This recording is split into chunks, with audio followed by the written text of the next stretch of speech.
Ayan yung klase ng mura na ayaw natin. Pero itong Huawei T75 na 500 pesos lang, pero 699 pesos sa mall, iyan ang mura na gusto natin. Talaga naman napakagandang gamitin pang sound trip nito, kaya i-unbox na natin. May user manual na tinatapon at hindi mo naman talaga binabasa. At sa loob ng box, di pa nasalo. May Type-C cable na kasama.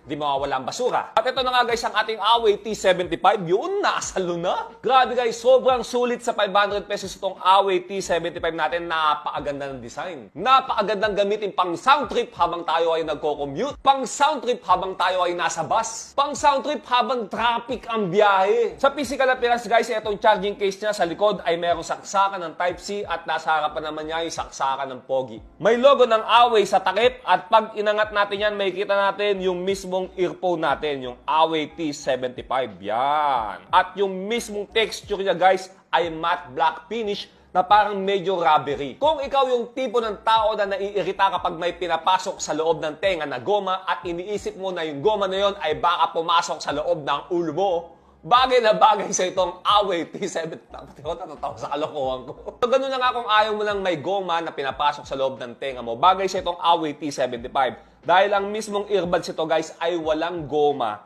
na pinapasok